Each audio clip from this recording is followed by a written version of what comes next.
Well, I don't know how you're doing at home, but it's very, very twitchy here in this studio, I can tell you. It's almost painful. It's a one-frame shootout for the world title. Steve Davis, you've been in this situation. What must Peter Ebdon be thinking right now? I'm not too sure what he's thinking. I missed my shot, and it was the last shot I had. Peter Ebdon's got to play another frame now. It's just, I think the picture tells the story. He's back arched. He just knew he played a bad shot. He's got to somehow gather himself for the last frame. Stephen Hendry, on the other hand, walked back to his seat thinking, aye, I've got a chance here. It's all gone wrong for him. Well, they shake hands. This is it. A one-frame decider. The winner will walk away with the title and a cheque for £260,000. Final frame. Peter Ebdon to break. Well, Peter.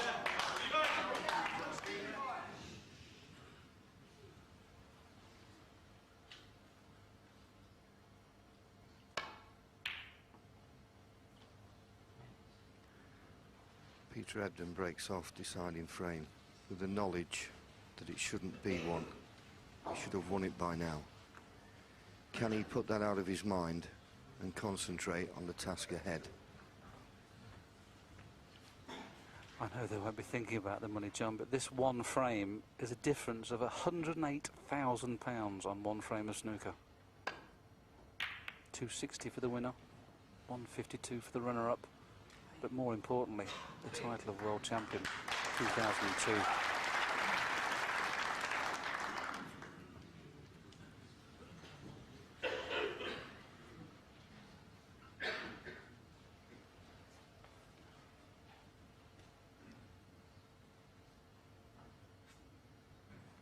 In the UK Championship, as the crowd sit on the edge of their seats, praying, crossing fingers, Ebdon in the semi-final against O'Sullivan at 8-all went for some outrageous pots to try and win the match at one visit.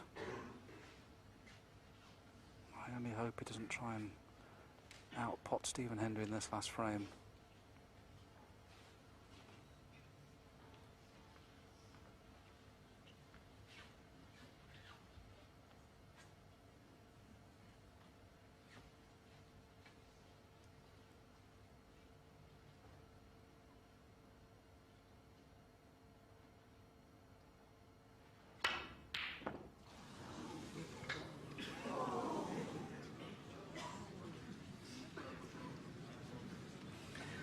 Well, it could have been worse. It could have been a lot worse. Once you miss the red, you don't know where the reddish play is going to go, you don't know where the cue ball is going to go, and where it's finished, it's left nothing but a difficult shot for Stephen.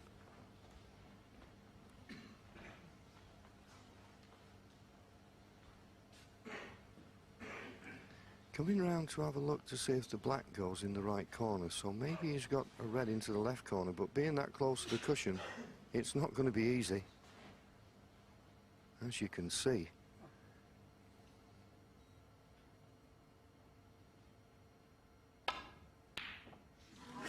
Well, Stephen Hendry has always said, if I get a chance to win frame and match, I'll have a go at it. But tight on the cushion, this was tough. The only good thing that's happened, the red that's gone up into the balk area has knocked the other red safe. So Ebdon needs to start with a long pot. If he hadn't have cannoned that red, he'd have had a very, very easy red in balk.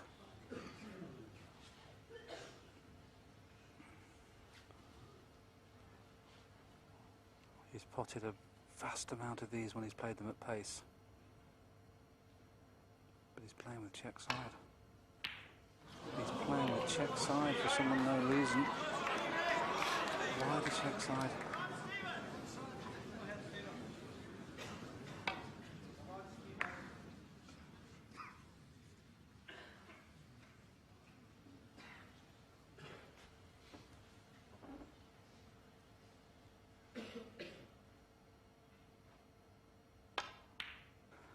$17 all. 1,836 points all. But Hendry now goes favourite.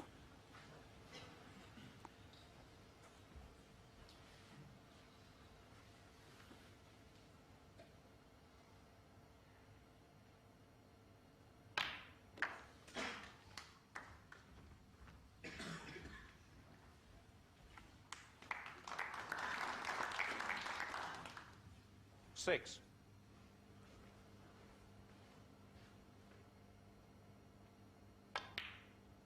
It's not there. It's not Stephen there. Hendry, 6. And you feel for players in this situation. There's so much on every shot.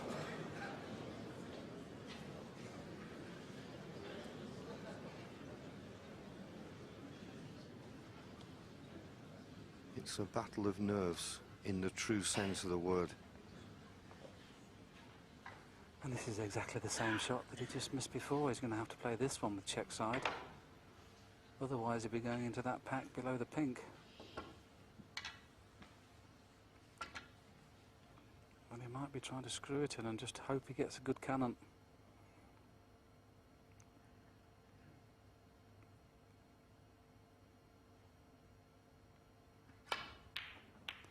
He's just hoped for a bit of luck, and he hasn't got any. But pink and black are still safe. Not guaranteed to score heavily here. He was relying on luck.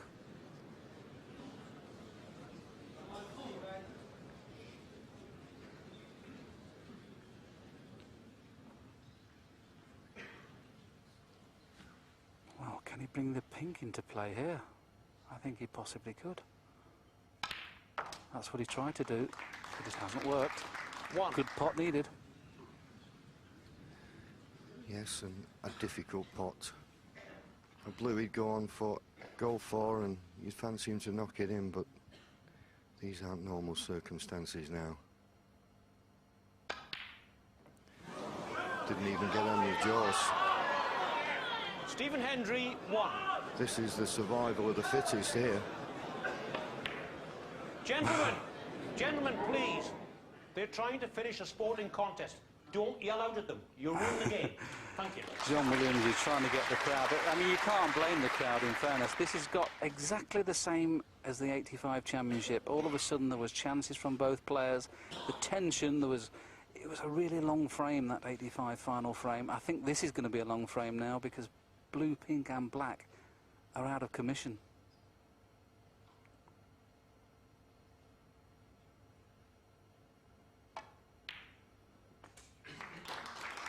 One. Is he on the pink? He is. What a great shot. The pink's in commission now.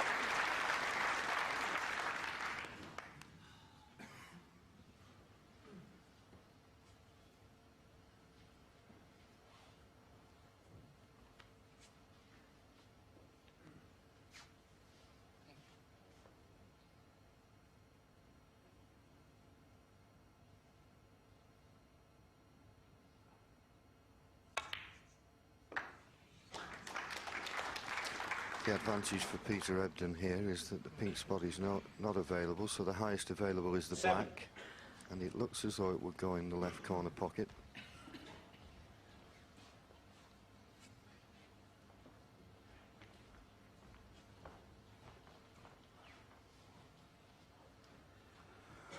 Very rarely do you get 2 bites at the cherry against Stephen Hendry. Ebdon had a chance off the black he missed in the previous frame to win frame and match. This is another chance. Can he take this one?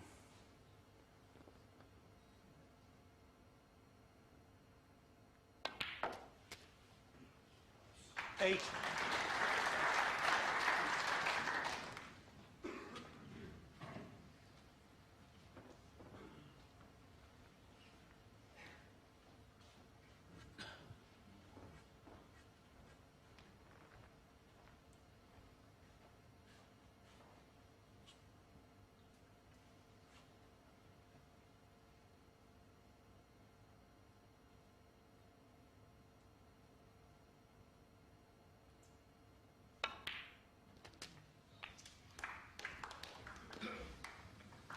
Nice clean pot.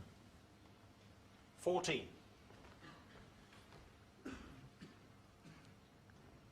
Don't know whether he'll want to risk the blue along the cushion or try to play for the pink in the same pocket as this red.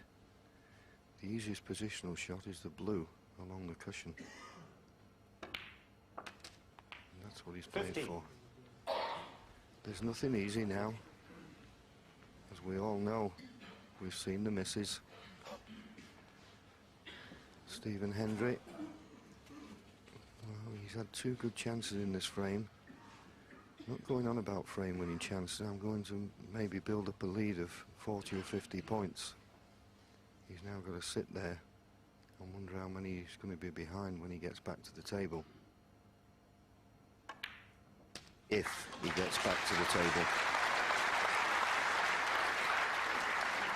20.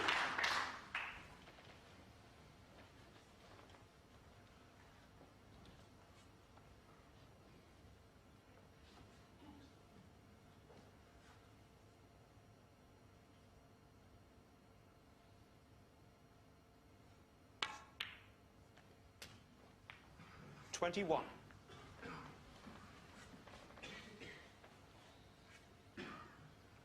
He must think it's the end, but anything can happen.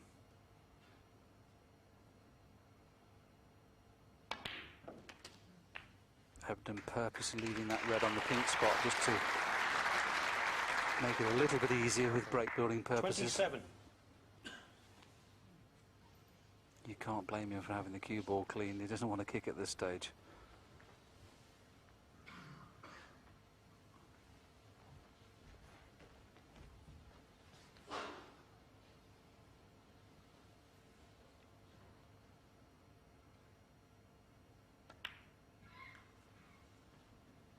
$28.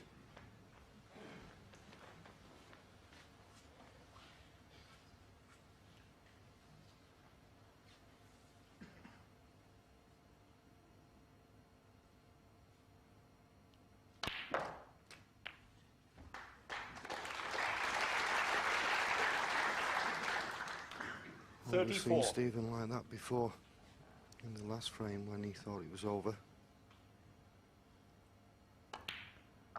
It 35. certainly looks as though the memory of that missed straight black that Peter Ebdon missed to win frame and match, he's put it out of his mind. And every credit for doing that. A mistake like 41. that could have really affected him, and maybe did do early in the early part of this frame.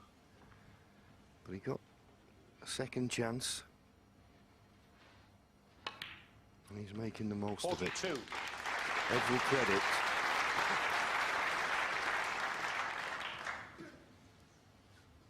Family day at watch.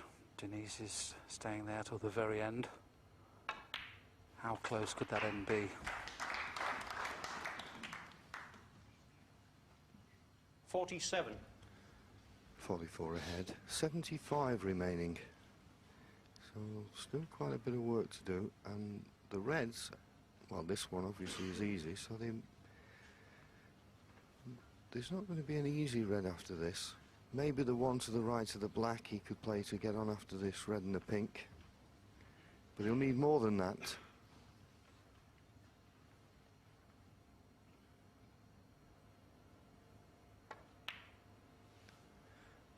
$48. Well, let us do our arithmetic.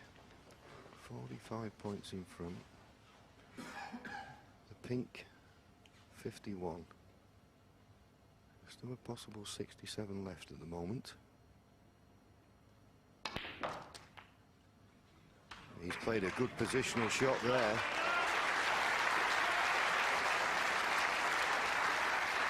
When he pots this red, there'll only be 59 remaining. So he's going to need red colour and one more red.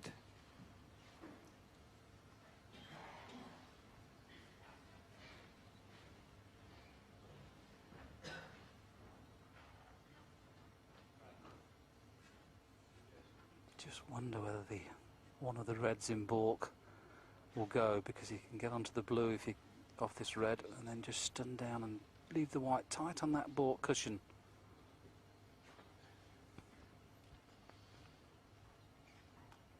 The blue would be easy. I don't know whether he'd dare go up the table for the brown, and just to make sure he's got a chance of getting on those 2 reds. Well, you can cut this atmosphere with a knife.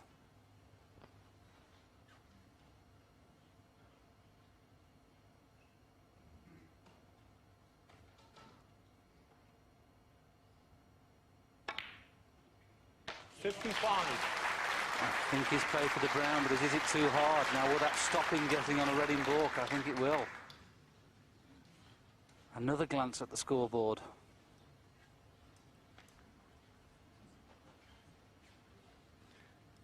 Well, I think Stephen's fearing the worst here. And the main reason is he's 52 points behind. There's a possible 59 left on the table, but where these reds are situated, the man in front is a very strong favourite. And now that brown's gone in, Peter Ebdon pots this red. 59. And he's won the Embassy Championship of the World. He'll go 57 points ahead with only 51 remaining if he can pot this red.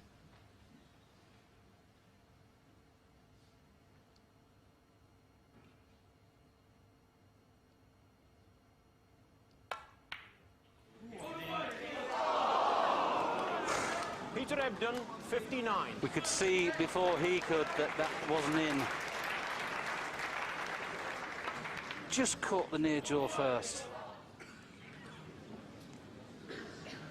But unlike the last frame, Willie, when he missed that straight black, there was a chance for a counter-attack from Stephen Hendry. But look at the situation of these reds. 56 points behind, 59 remaining.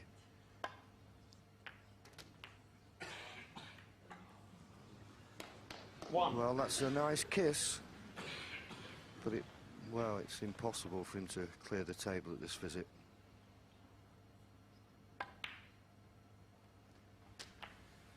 And I would suggest that he'd probably play the snooker here. You couldn't clear these in one visit. 7. It was impossible, even for him.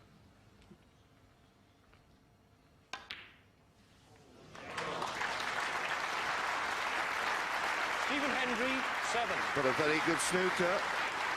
And if Peter Ebdon doesn't hit the red, then it gives Stephen a little bit more leeway. Peter looks at the scoreboard. He's 49 points in front, possible 51 left on the table.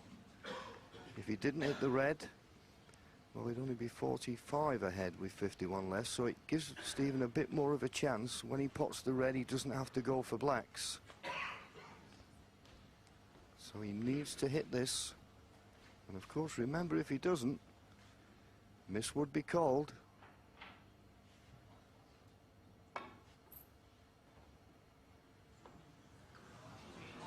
Looks like a good hit to me.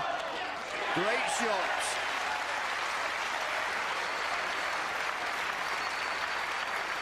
And you didn't see it because Peter Ebdon was walking back.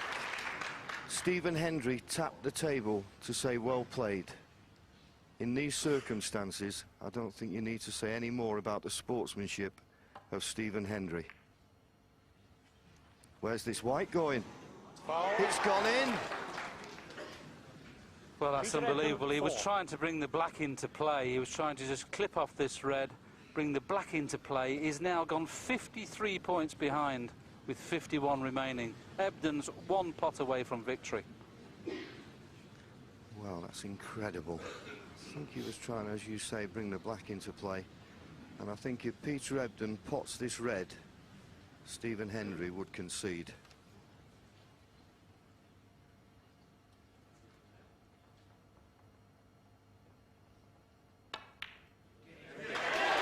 It's in.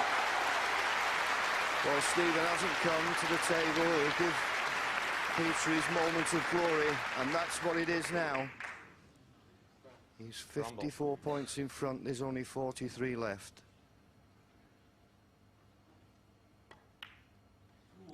The brown's in. When he misses, he'll be congratulated as the Embassy Champion of the world. What a moment in the life of Peter Ebdon. Everything he's worked for, dreamt of, will become a reality. Pot this or not. It's over! 7 times world champion Stephen Hendry claps his hand and says, well done, Peter Ebdon. You are the Embassy Champion of the world. 2002. What a performance. He wins by 18 frames to 17.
Ladies and gentlemen, first of all, ladies and gentlemen, first of all, can I say on behalf of everybody here and everyone at home to both players, thank you, magnificent snooker, what a match. Thank you to the pair of you.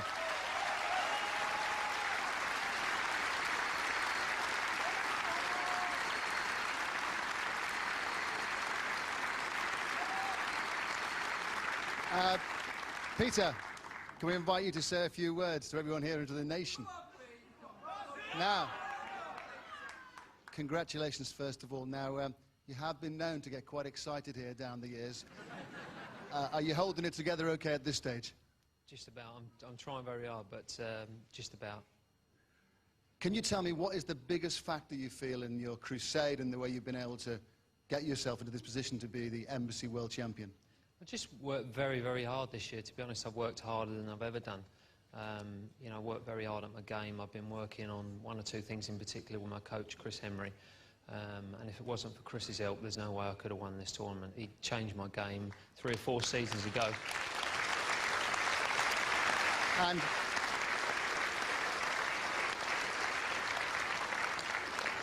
in the penultimate frame, what went through your mind when that chance went?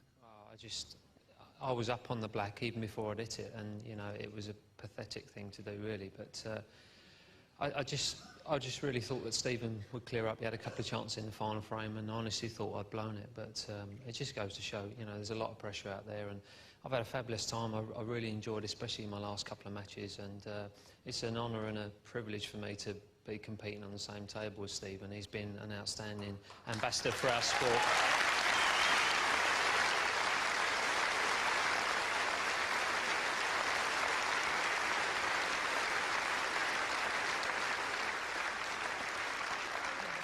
It would be impossible to have such a fantastic snooker match without 2 great players. And as Peter said there, we should acknowledge this gentleman here who is truly, as everyone says, the greatest player to ever pick up a cue. Stephen, can we just talk to you for a moment, please?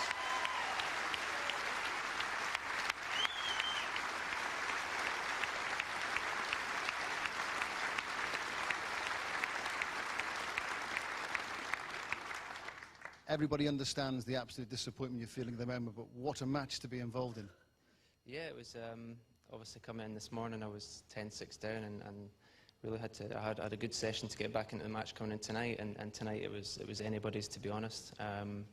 But Peter made a magnificent break in the last frame. Considering he missed that black, he held himself together fabulously in the last frame.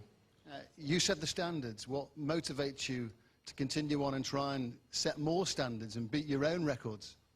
Just to play in matches like this. I mean, this is a pinnacle of our sport, you know, to be involved in matches like this, in a venue like this. It's what it's about. Do you remember much about the last couple of frames, or does it all just fly by? I mean, before the last frame started, all you're wanting is one chance, and I got 3, and I didn't take them, and I deserve to lose. Peter.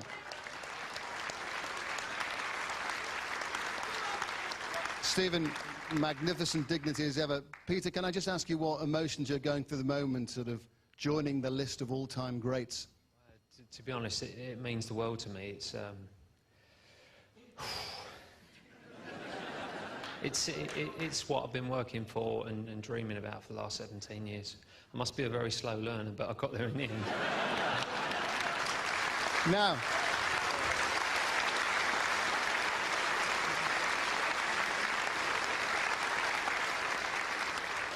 as the great David Vine used to say, can we ask you both to take your seats because it's payday. We've got some cheques to hand out.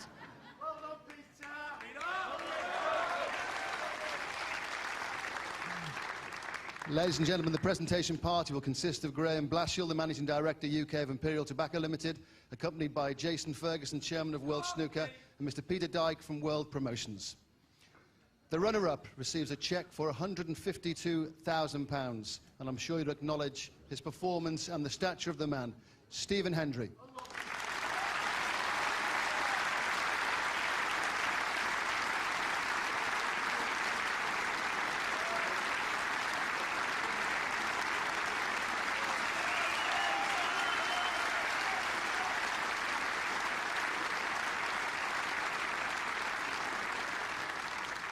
The winner receives a cheque for £260,000, a magnum of Lance and Champagne, the championship trophy and the title, 2002 Embassy World Snooker Champion, Peter Ebdon.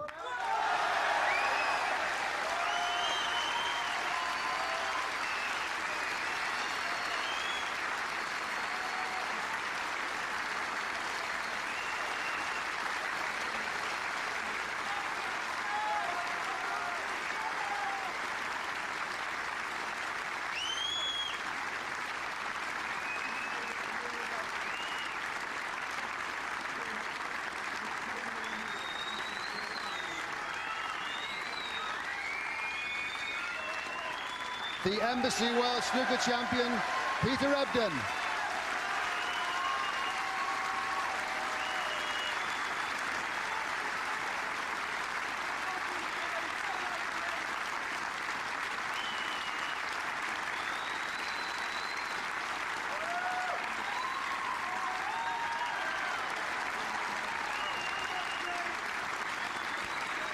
With the lights twinkling above his head, Peter Ebdon joins the firmament of Crucible champions. It's the silver lining indeed for the Iron Man, Peter Ebdon.